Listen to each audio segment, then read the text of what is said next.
The Yuba County Five disappeared in 1978, and it is one of the weirdest missing 411 style mysteries that I've heard of. The five men were Bill Sterling, 29 years old, Jack Hewitt, 24, Ted Wire, 32, Jack Madruga, 30, and Gary Mathias, 25. On February 24th, 1978, the five were coming home from watching a college basketball game when they literally just disappeared.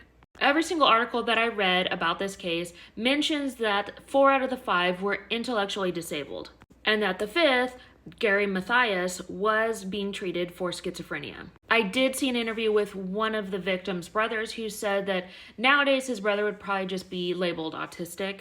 Whatever the case, they were all high functioning. On February 25th, the next day, the families called and reported them missing. On February 28th, they found the car that they had been driving. The car was intact, undamaged. There were no signs of a struggle and nothing was missing. A search for the men immediately started, but was hampered by weather.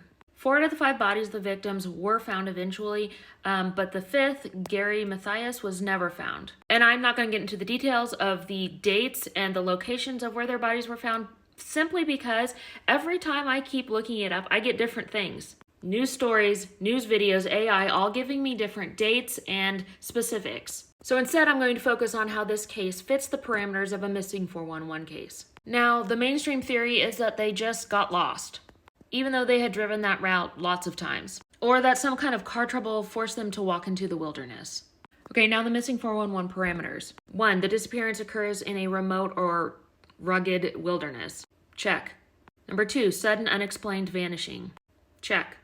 3, physical or cognitive limitations. Check. 4, unusual or unexplained location. They were found far off the main road, with distances that do not make sense for anyone who is just lost. 5, strange circumstances or anomalies. Check. Food and money were left behind, there was wandering patterns, the removal of clothing, the placement of the bodies was odd. 6, death by exposure or other natural causes. Check. They mainly died of exposure and malnutrition, and even though we have a cause of death, it doesn't really explain what happened. Number 7, lack of evidence of foul play. Check.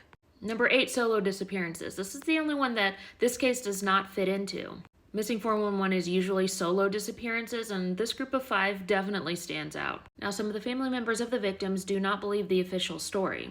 And some of the other theories about what happened are wild but plausible. If you've ever heard of this case, what are your theories?